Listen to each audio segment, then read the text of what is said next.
sensitive.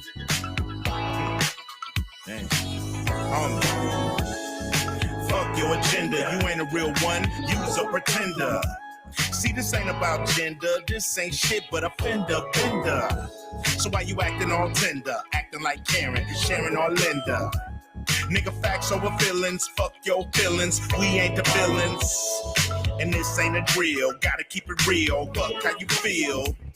O'Shea ain't bootleg, O'Shea get the ooze, O'Shea off the Jose, with your bitch getting cozy. So stop being nosy, that's life, shit ain't all rose. You niggas so sensitive, but I got no fucks to give, not one. You niggas so sensitive. What? They used to call these nigga words. So what the fuck are trigger words? Words like his and hers. What's a pronoun and a verb? Follow this, then you follow back. Then you swallow this and swallow that. Then you go have a heart attack.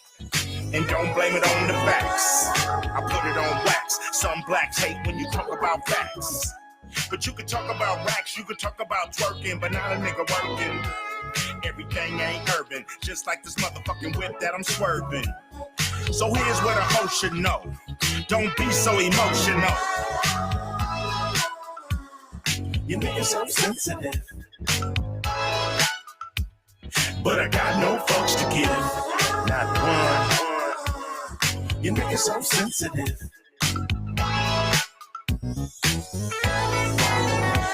Say man, don't be a pussy all your life. Be a dick sometimes and get hard.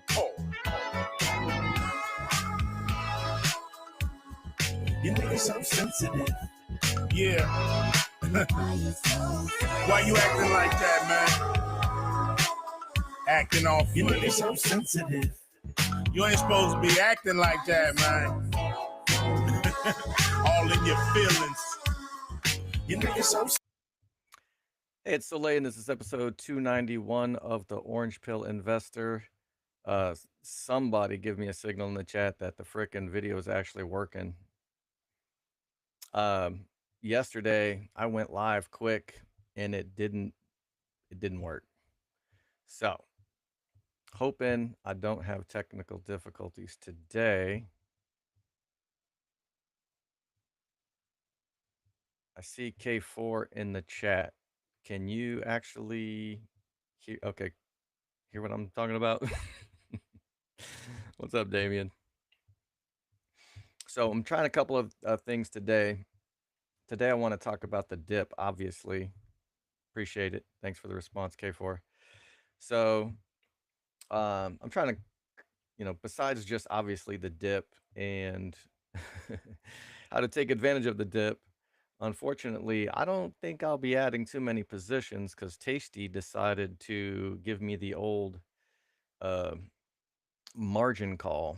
I had plenty of buying power yesterday, but I'm like, let me go ahead and just I had like hardly any margin. I'm like, let me add a few little positions here. And I funded most of it with like 100 shares. I figured since the price was low, I would sell my shares and go leverage long on some long calls.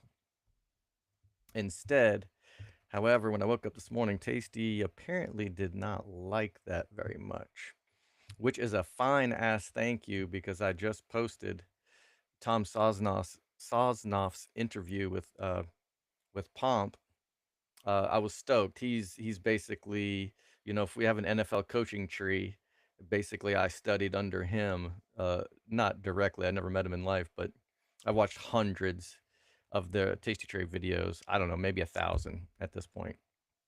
So I'm more of the sell volatility option seller philosophy. But of course, MicroStrategy has flipped me completely upside down and turned me into buying volatility all of a sudden. But let's go first things first. They gave me the margin call. So basically they don't want me to use margin. I have like one Tesla position, everything else is MicroStrategy, and they don't like it, not one bit. Um, I did run into a little bit of concentration risk error when I was trying to add positions yesterday, but I thought, oh, I was pretty comfortable. I mean, I had like, it's all fake numbers, but my buying power was like, I don't know, it was 500,000 or something stupid, which is all just smoke and mirrors. Like, I literally had negative money because I was using margin. So I have to do something about this. And I think I'm just going to exit this Tesla position and just double down on concentration risk. This is just going to be all MSTR, right? So that knocked down like 1/8 of it. So what kind of decisions do I have? I can either sell off positions, right? How many shares would it take? 200?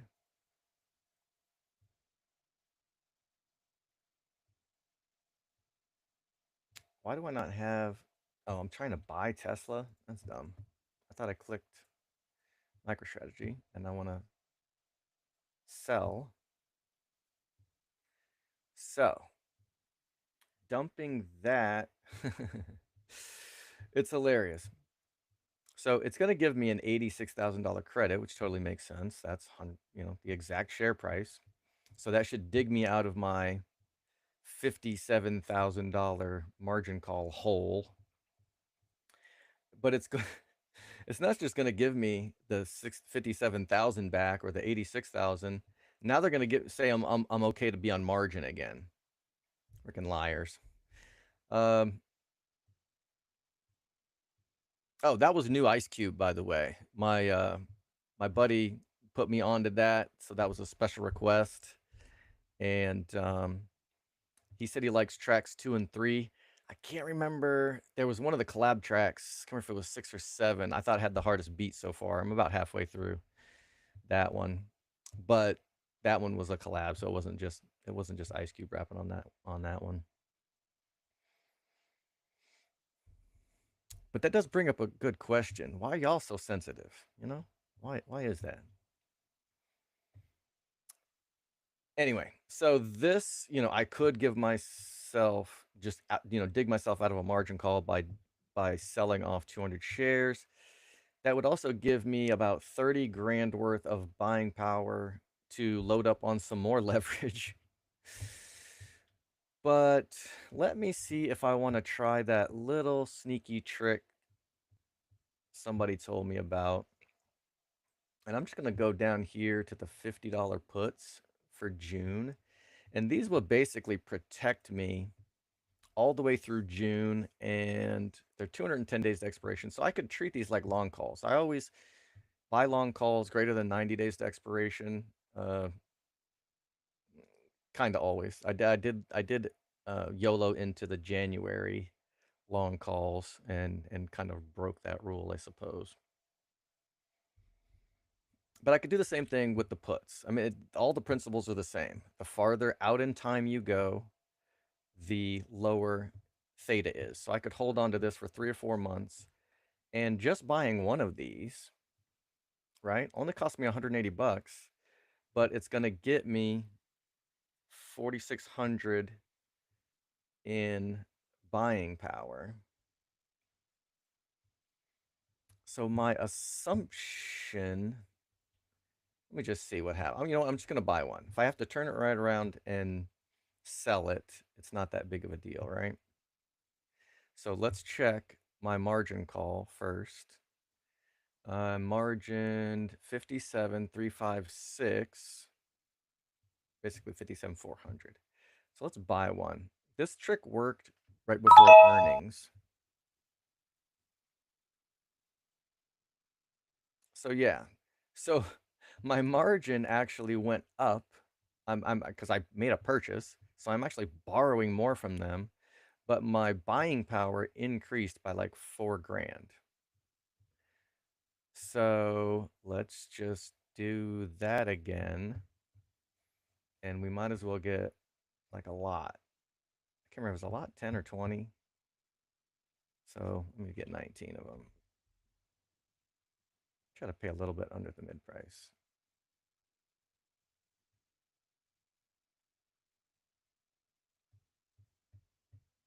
Okay, let's. Where is it? Okay, so I am gonna have to pay a little more. It's fine.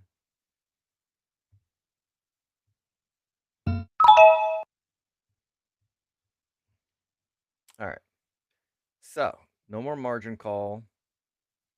I'm still using the same margin. Well, I'm using more margin. I just paid whatever the hell I just paid. 2 grand, 4 grand. Yeah, 20 times 200. So now basically my 1,500 shares and like these 5 leaps are all covered. These long calls.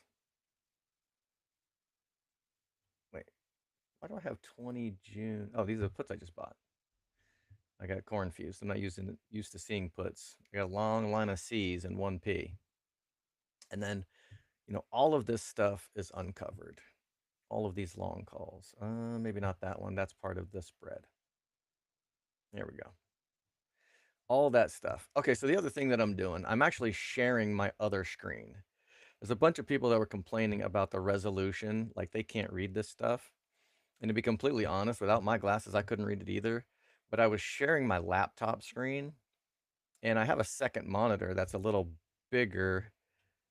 But so it's going to be interesting to see if the resolution uh, on this screen actually carries over to people trying to watch the videos. But I also sprung an extra 20 bucks a month for the 1080p. So maybe the resolution will be better as well. We'll see. You guys can let me know if this shit makes a difference. But one of the commenters was like, you said in your video this option here, and then you pointed to it with your cursor, but I can't read any of the information. So no idea if this is going to be any better or not. Like, just because my screen is bigger, if somebody's watching it on a smaller screen, it's not gonna help. So I don't have any idea if this is just playing the shell game and doing nothing. But anyway, so those are my options, right? I could have just deposited money if I had cash in an account somewhere. I could have done that, or potentially I'm still using a little bit of margin here. So, Tasty Trade will let you transfer money from account to account. This is the joint account. I don't want to touch that one. We might be not closing it, but this was money that we borrowed from my wife's retirement because you can't self-direct into MicroStrategy, and it pissed me off. So we borrowed a bunch and basically invested in MSTR with it instead of, it was like Vanguard's shitty mutual funds. And then this is a cash account. So with Tasty Trade, I could go into their little manage money app and I could transfer money from some of these accounts to the other one if I had any. Of course, I only have $100 here, so I'd have to sell positions one way or another. But I like this idea because I loaded up on these January 16th, right? I spent like 48, 32, yeah, like 48 grand on these yesterday, trying to buy the dip, and I don't want to just have to turn around and sell them, and I didn't really want to. I already sold 100 shares. By 2025, I'm trying to add shares, not lose shares. But when the price is down, that's when I personally want to take leverage. So actually, it wouldn't hurt my feelings to sell shares and buy leverage at this point. But I thought this was a nice little sneaky trick where I can use basically the same amount of margin use, but I've basically fully insured like 2,000 delta with this. And it's crazy how the algorithm works because I've only insured the price at $50. So this is only just saving me from going from zero. So I don't know how the algorithm works, but for 4 grand, it's fine, right? It's fine not to have to deal with a margin call. And technically, I can even go and add some more positions if I want to. So, um, I love Tasty Trade, but a little annoyed that that I had to actually buy insurance. Buying insurance kind of pisses me off. So, with all of that bullshizzle out of the way, I don't know. Let me let me just see if I do want to pick up an. Oh, here's another thing. So, Grain of Salt mentioned something that was extremely important, and I thought it was going to be very important for me, but depending on my tax situation, it might end up not being. So, he basically was saying, look, because um, when you quit your job or whatever, and the only income you have is your trading income, then if you want to go buy a house, you have to basically submit your tax forms and all your trading history to them and say, look, I make money every year. So that I thought, oh crap, I need to make sure that I'm taking profits in 2024, 2025. And so I picked up these 2026s that would give me the flexibility to take profits in 2025 if I wanted to, or I could hold these to expiration and take profits in 2026. That way I'm demonstrating profits consistently year over year. Then I did a little bit more research. And of course, none of this is financial advice because I'm not a financial advisor, but it's also not tax advice because I'm not a tax professional. But what I think I learned is that once I flip, when you set up your trading account, you can put like first in, first out, last in, last out, I think. But I think there's another setting for professional traders where you actually it treats your account as if you opened your positions on January 1st and you closed them on December 31st. So eh, there's no like, oh, I need to keep this for over a year so I can get long-term capital gains taxes. No, all that shit is out the window because you're just going to get your calculations for from January 1st through December 31st. And I think that's going to open me up for some other tax benefits like some stuff that you wouldn't be able to claim as a like just dabbling in the stock market. Like if it's your actual job and that's what you do for 8 hours a day, then I think you get to treat it more like a business and you get little tax benefits there. But the other thing that I think happens is I think they just start treating your income, they start taxing you like regular income instead of having to worry about the whole long term, short term crap. So it may not matter for me whatsoever. I got to do a little bit more research on it, but adding these 2026s, I'm still glad I have them. I think they're great, but I don't necessarily know that I needed to jump through that hoop and demonstrate annual profits tax year to tax year if I change my calculations over to this professional trader status. So, with all that being said, let me just check the chat real quick.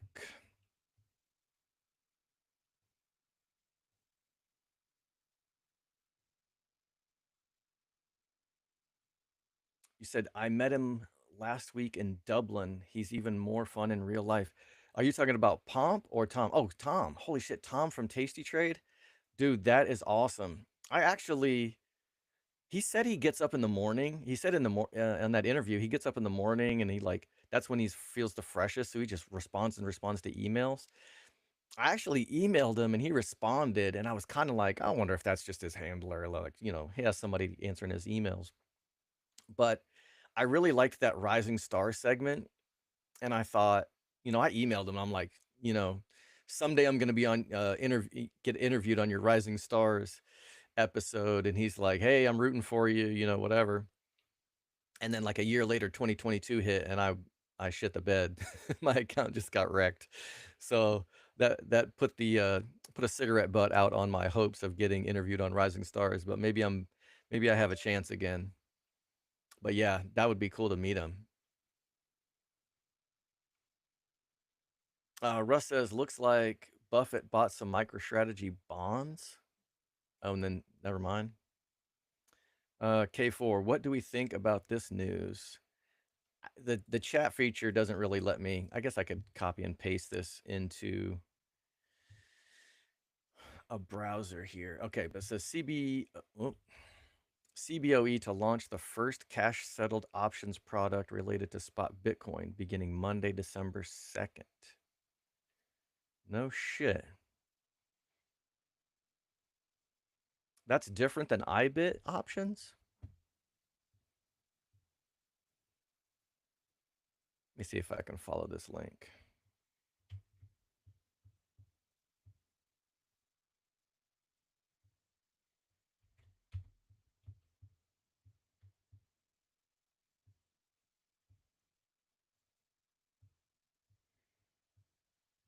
First cash settled index options related to the price of spot Bitcoin. Dude, I've been waiting for this. This would be awesome.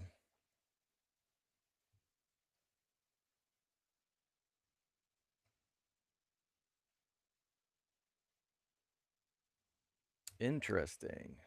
December 2nd. Okay. I am on the edge of my seat because I checked out the IBIT stuff, and maybe I'll just go over IBIT. We'll see if we have time. That'll be to the dessert if I have time to go over that. So that's very interesting. K Forest says, is that going to be the scam how market makers hedge the gamma exposure? Huh. Yeah. I don't know. I don't know how they play the tricks they play. But some of us were grumbling a little bit yesterday that was like hedge fund short FUD. Who knows? NC says all good, thank you.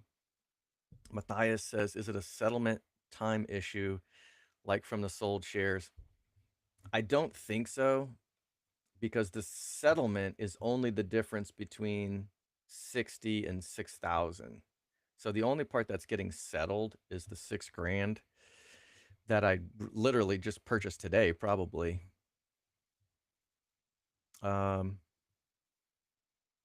We'll see. Yeah, if I wake up tomorrow or the next day and I get all my buying power back, then maybe I can just sell those puts back. Not sure. All right, Peter says just past 1,000 shares MicroStrategy purchased. Hell yeah. Let's fucking go. Exactly. All right, so do I want to make some purchases with this buying power that I've freaking conjured and manufactured out of thin air with voodoo magic? Okay. Um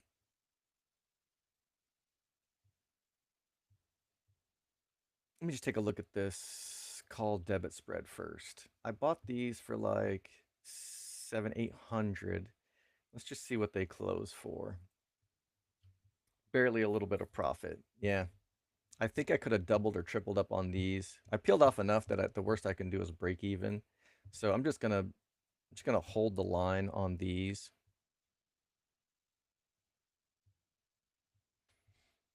I used Oh, you know what? Now that I think about it, I had some downside protection because I had like 5, 6, 7 covered calls on, and that was all offering some downside protection.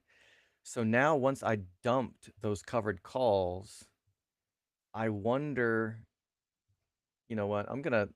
Let's put on a pretend to put on a covered call.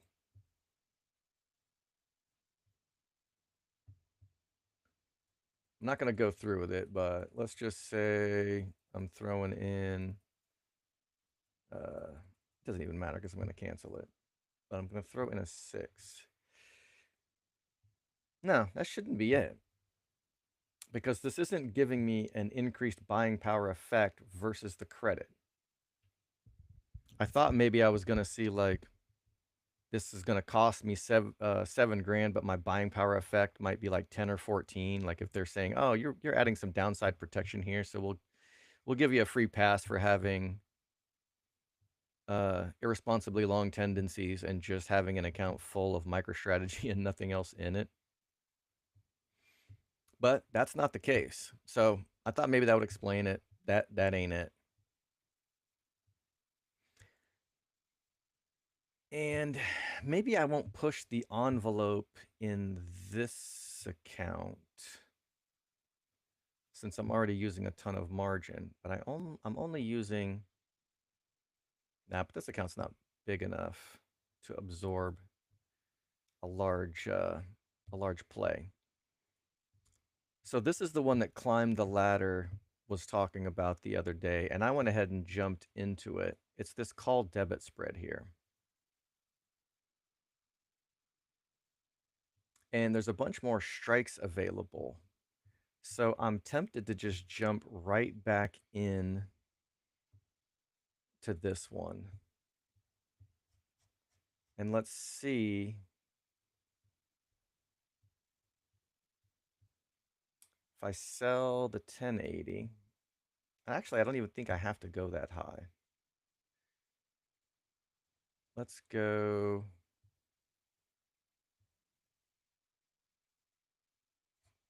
900, 800. It's going to be a $10,000 max profit since there's $100 in between the strikes. And again, this is going to cost approximately $6. And the delta on the inside or lower strike is 0.4. So they're kind of estimating that there's a 40% chance this will actually go in the money.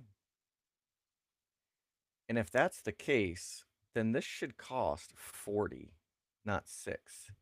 Now, granted, you can take the 40 that I'm buying and subtract the 36 that I'm selling, and that's 0.04, which kind of makes this more accurate.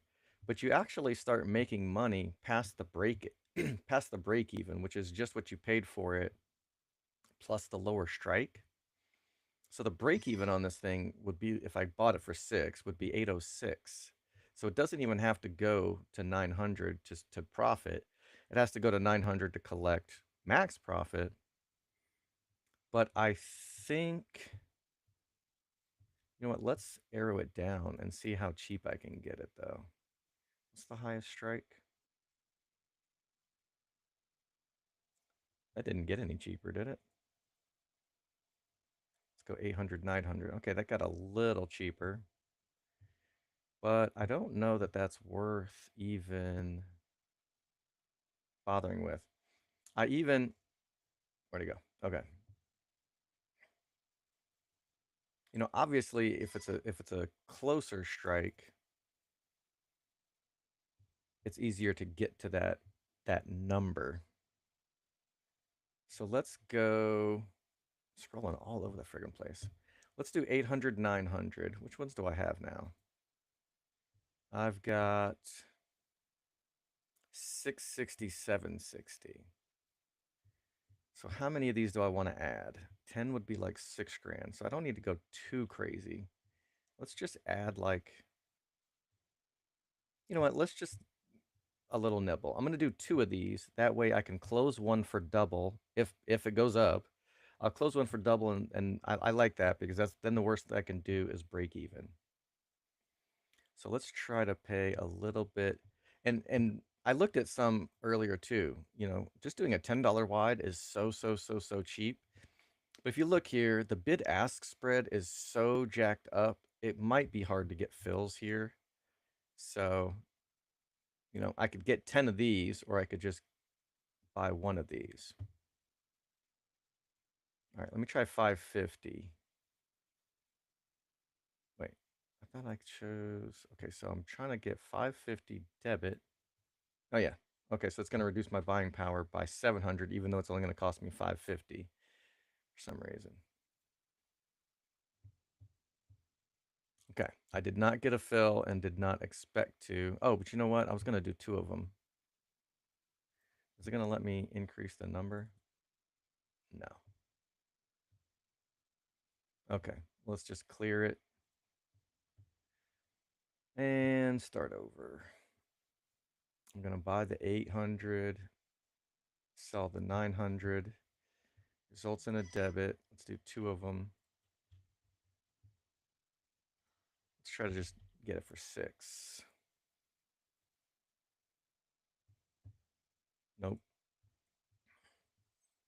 Why do I still have that one pending? 620. Can I get a fill? No. Let's go 650-ish. All right, if this goes too much over 7, I'm not liking the liquidity on this. Hmm.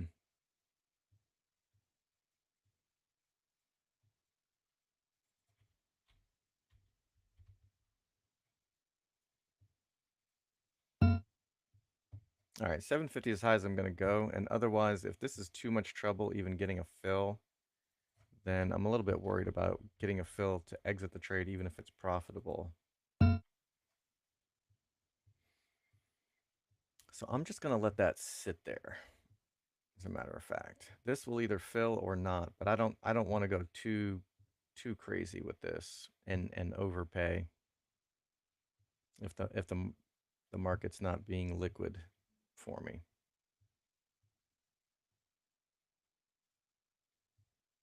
All right. Should I add another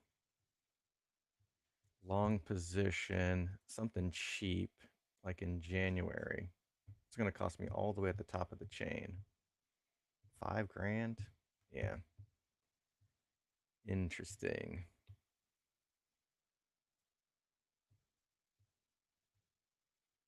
Let's pick up one.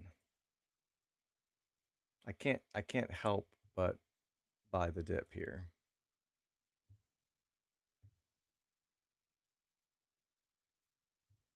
Just something, anything.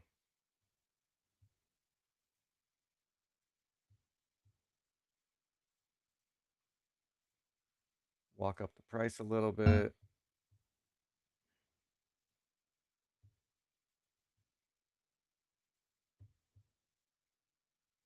Okay. The market makers are just spitting in my face. I'm wondering if my connection is jacked. If I'm having this much trouble.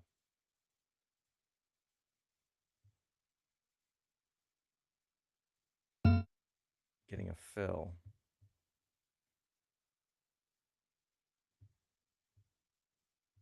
Whiskey Tango Foxtrot over. Okay, so the ask is 53, right?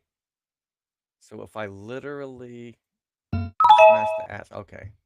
For God's sake, if that didn't fill, that was going to start to piss me off a little bit. All right.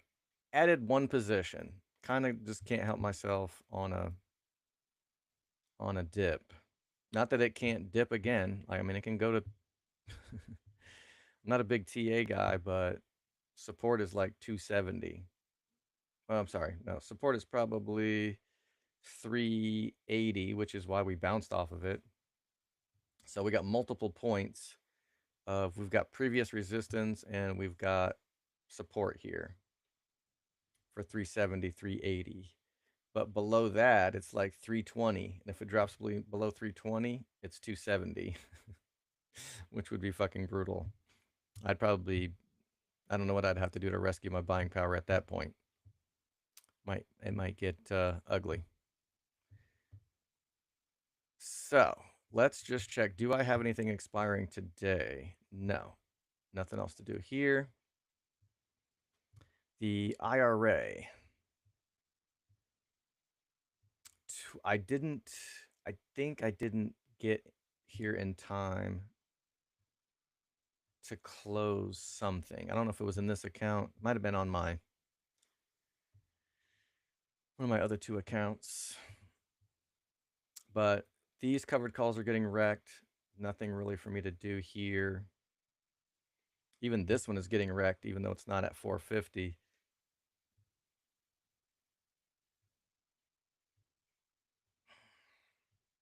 But I think I'm just going to let those ride. I've got 4 covered calls. I've got 300 shares and 2 leaps. So 5 total, I guess, increments of collateral that I could sell covered calls against. and I'll wait for the price to go back to like 500 before I add one more covered call. Let's take a look at the joint account. Again, I've still got the CLSK call debit spread that I set up for the lulls, just for the video, and it's still just haunting me. All right, I got the 100 shares, and I got 1 leaps, 0.78 delta, so this qualifies as covered call material, and I've got 1 covered call on.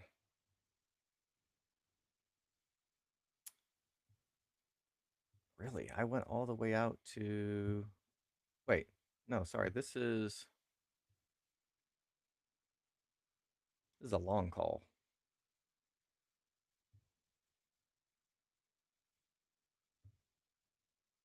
Yeah, my bad. For some reason, I was thinking I sold that one. So I must have had time to close all my covered calls. Oh no, my bad. Here it is. I misclicked this one. Yeah, so I'm getting wrecked on this one.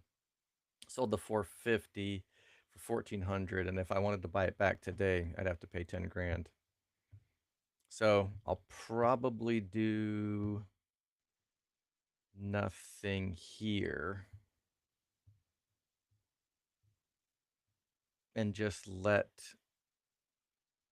this long, leaps not necessarily get called away, but I'll close this together with this position if I have to for profit. All right, my allowance. I have 1 covered call against 1 leaps. I formed this poor man's covered call. Again, this covered call is getting wrecked, but the long call protects it. So even though I'm no longer making money past 450 on this covered call, it's completely insured by this long call. So I think nothing really for me to do here. And let's check the 5K account, which I'm going to turn into I guess just a year-long challenge, because my goal was to turn it into 25K in 4 years, and it only took about 9 months, 8 months. So now I need a new challenge. I guess I'll just see what I can turn this into over a full year. From March to March would be a year. We'll see how high I can get it. I think by March, I bet you 100K is probably not out of the question. I think 50 for sure. So that'll be fun. But I do have 3 puts that I sold because I took some profits by selling what? Where's the covered call I sold? There we go. I sold this covered call here for like 4 grand. So I'm like, all right, I got buying power. I'll use that extra buying power to sell puts in CLSK. I sold the 13 strikes. Now they're, I can buy them back for almost nothing because the price went up, not down. So I made 45 bucks basically on 1,300 of collateral. To make 1% would have been $13, right? And I basically made 3 times that, 4 times that almost. So made about 3% returns in a week on each one of these. So that's decent. It's not MicroStrategy returns, but 20 bucks is 20 bucks. Same thing with this Riot. Oh, I have a 15.5. Oh, this is a call. Let me deal with the Riot. Did I sell Riot puts too? No, maybe not. Oh no. I only had enough to do the CLSK. And it looks like I've got some cash buying power. Like the 30K again, this is fake news, just like in Tasty Trade. this is probably closer to what my cash balance really actually is. But I've got one covered call, one 15.5 strike covered call expiring today. And again, I can buy this back for next to nothing. That frees up that collateral. But let me just check and see what else I have. I think I went out to 45 days on these other ones because I have 300 shares. I still have two 13 strike covered calls for December 20th. So those are getting wrecked. These shares are getting called away. So let me go ahead and sell another covered call. Let's do a weekly. The price is $14.40. So if I collect 10%, or if I allow for 10% callaway value, that's $1.50 plus $14.50 gets me to about 16. So if I sell the 16 strikes for next week, I can, if the price goes up to 16 or higher, I can collect all of that value plus this extra $70. And on $14, $1,400 of collateral, 1% of that would be 14, and $70 is like 5%. Good Lord. I'm going to collect 5% on the premium, and there's 10% callaway value. So this is pretty insane right here. The premiums, even on the mining stocks, is pretty nice right now. And of course, they're going to squeeze me for every little frickin' penny. So let me put this down to 0.69. Cha-ching. Let me look at all of my other positions first, and then with some extra buying power, I will probably sell some more cash secured puts. So how many of these do I have? Is it just one? Yeah, one contract. So I'll buy this back for 2 cents, which we're talking options here. So everything is times 100. So this is actually $2. This is going to free up 100 shares of collateral. I've got 700 shares of Riot. I've got 5 $12 calls and one $13 call. So if the price keeps going the way it is, these will all get called away. But since I have 700 shares, that means I can sell one more covered call. And just to be clear, I am a Bitcoin maxi, so I like Bitcoin derivatives just in general. I prefer MicroStrategy if I can afford to trade it. But of course, since I set up a 5K account, I really couldn't just trade MicroStrategy at first. So the next best thing I had available to me were the mining stocks. IBIT is now available, and maybe I'll take a look at that if I have time. But I reviewed it the other day, and I think the IBIT options are kind of trash. Like, I wouldn't trade IBIT over MicroStrategy if I can afford MicroStrategy. However, I did find one strategy that I think doesn't suck ass with IBIT. So if I have time, maybe I'll review that. Otherwise, I'll do it next week. So Riot is $12. If I try to build 10% callaway value in, that's $1.20. So that gets me to like what, $13.50. So if I sell the $13.50 for 43, that is, let's see, 1% would be 12. And this is about 3.5 times that. So that would be about 3% returns for the week, plus 10% potential callaway value. Let's put this in for 41 so we can get a freaking fill and go about our day. Thank you.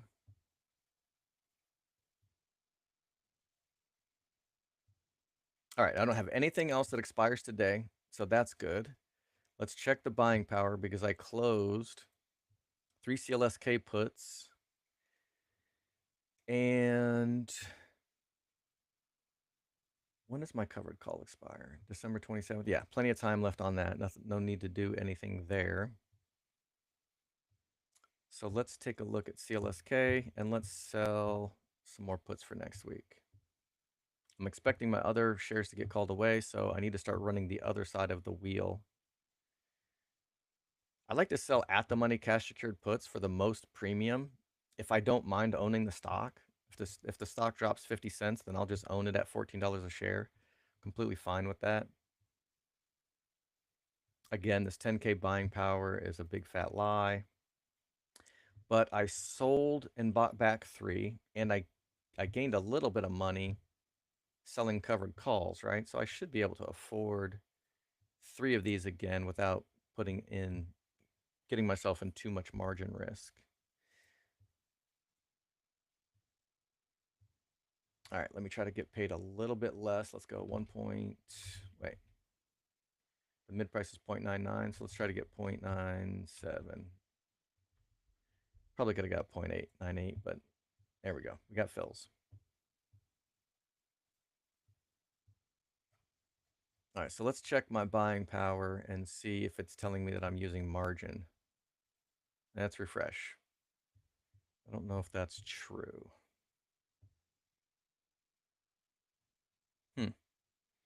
Margin enabled and ready for use, and it's still saying see, this is crazy shit. It's saying that I have more individual cash available than when I started. Didn't it say like 3,000 before? But supposedly now I just spent 4,200 on three CLSK puts. Doesn't make any damn sense.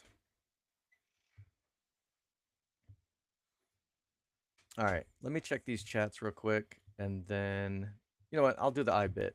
I'll do the IBIT first. So I didn't like. It's not IBIT. I didn't like the premiums on these IBIT options, but I did find one strategy that I think I don't hate, and it's poor man's covered call strategy. And the reason is because you want to buy long calls when they're cheap and you want to sell calls when they're expensive, but in a poor man's covered call, you have to buy a call and sell a call. So if the options prices are high, they kind of cancel each other out, and the options prices are cheap, they kind of cancel each other out. So if I buy the $30 leaps, and then I go out here to approximately 45 days to expiration, and let's see, that cost me about 33. So if I go up to at least around like the 65 strike, or maybe the $60 strike, let's just see. The calculation for this is to see if this is a relatively safe, the constructed poor man's covered call. You take the short strike minus the long strike, that's $30. Then you add the premium that you're getting paid, so that would bring it to $37.70. And as long as as long as that price is above the cost of the long call, that should create a chart that looks like this with a nice chunk of green here and a very low, not steep slope here, because you want to be able to, you don't want this to turn red for any conceivable Bitcoin price. Like if this goes to $100 a share next week, something like this should still be constructed well, where you could close both of these legs together and not take a loss. And if we look at this, generally on these 45 days to expiration ones, I don't expect to collect this full value. I generally assume I'm going to collect half every 2 weeks. So 360 divided by 4, just for easy math, is 90 cents a week. And if I was collecting 1% on the value of this, just selling regular covered calls, it would be about 0.56 a week, and 0.9 isn't quite double that. So, maybe 1.5% a week returns would be a reasonable expectation. They're not promised, but 1.5% a week is like 70% for the year. So that doesn't really suck. I'm not going to do this because I just don't like ETFs in general. And since I have other things to trade, I just prefer not to pay people management fees. I generally think if I'm paying someone else to do what I could do, then I'm gonna underperform unless I guess unless they just do it better. But that's my thinking. Um, Adrian messaged me like, "Hey, let's talk about these iBit stuff," and I was like, "Ah, they're poop." But I was like, "Well, wait a minute. I this could maybe not suck." And that's the best that I could come up with for these ETF options. But I think that just proves that these ETF options are bullish for MicroStrategy because none of these other stocks can really compete with the premiums that can be collected with MSTR. The volatility is just insane. So MSTR options are still the king, and I don't see that changing anytime soon. So that's all I've got for now. Let me check the chats, and then we're going to call it a day.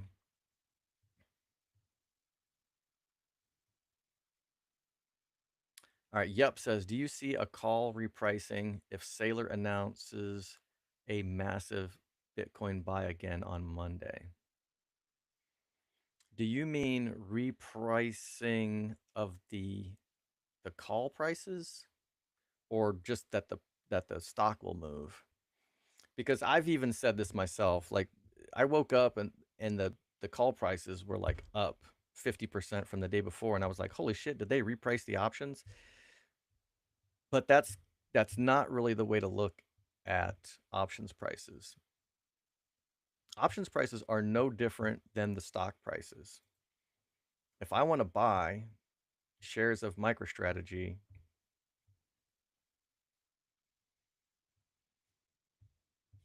sorry, let me look at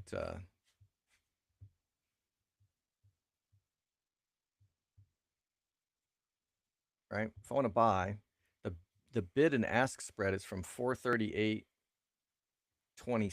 to 438.45. So the price of MicroStrategy is the combined buying and selling activity of everyone in the market. And the options prices are no different. So if I want this 430 strike, there are people bidding 140 and 25 cents and 143.40. So the price of these options is set by all of the combined buying and selling activity in the market. The market makers can provide liquidity here, and you could argue that if they provided more liquidity on one side or the other, they might be able to manipulate the price to a certain extent. But I don't know, that might be conspiracy level type shit, and I don't know how effective that really is. But I don't think they can really move the market in like, completely just invisible hand sort of way. And so really we've got all these options Greeks, right? And it seems like, oh, well, if we put the delta and the gamma and the theta and the vega and the implied vol and we stick it into the Black-Scholes model, it'll spit out the price. But that's not how it works. You actually put in the Greeks and the price, and it spits out the implied vol. So the implied vol going up doesn't increase the options price. The options price is going up screws around with the implied vol. So yeah, I don't necessarily know about as soon as he announces another Bitcoin sale, like the price will probably do something. I'm bullish, so I'm hoping it goes up, but I don't think that's gonna just be like, oh, okay, the market makers saw this announcement and now they're just gonna go out and change the prices of everything. I don't think that's how it works. All right, George, what's up, George? He says, I don't think Schwab counts cash secured puts as using the cash until they're assigned. Interesting. Robinhood definitely does. And Tasty Trade does as well, because if I wanted to put together some kind of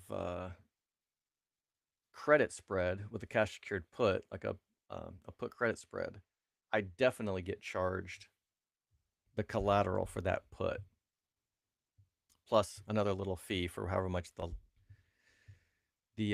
long put costs. Damien says, would you sell a put right now to help pay for a covered call? Would I sell a put to pay for a covered call? The puts and the covered calls are approximately the same amount of profit. So if I'm going to sell an at the money put, that's $1,000. And if I sell an at the money covered call, that's $1,000. Some people really prefer one side of the wheel over another. Unless you mean, would I sell a cash secured put to buy calls with? I do that all the time. Yeah, I mean, I'll sell covered calls weekly or at 45 days, and then I'll go out and buy, you know, leaps or something out 180, 200 days, 365 days. That's basically a calendar spread. So I'm selling my covered calls 45 days to expiration and under when theta is high, and I will use those profits to buy long calls or shares. Russ said, I tried this the other day. I was short about 14K. My margin would not cover it. I thought it would. Yeah. I don't know how they figured that shit out. Aaron says, just wanted to thank you for amazing info you are sharing with us all. My pleasure. I'm glad someone enjoys it. All right, a couple more comments and we are freaking out of here. And C, when you place orders for options, do you place market or limit orders? Limit orders. Like with with Tasty Trade, I'm basically choosing, they'll give you, here's the bid ask spread, and I can choose the mid price if I want and try to get a fill here. Order type is limit. I could switch it to market if I just wanted to immediately fill, but if it's a really, really liquid position, it's probably not a big deal to do market orders. But I was talking about Tom Sosnoff earlier, and I remember one episode where they were talking about market or limit orders, and him and his co-host were talking, and both of them probably have a combined frickin' 60 years of experience. I don't know, 70 years of experience. And they were like, oh, have you ever made a market order? And he was like, no. Have you? Like, nope, me neither. So these guys it's just automatic for them. I don't know if that's a professional traders thing. Sometimes I'll use a market order, especially in Robinhood, if I just, if I don't have time to screw around. But you can see that I'm trying to squeeze every little penny out of this sometimes, right? I pay a little bit, and then I walk up the limit order to a little more and a little more and a little more until I finally get a fill. That way I can get the absolute best price possible.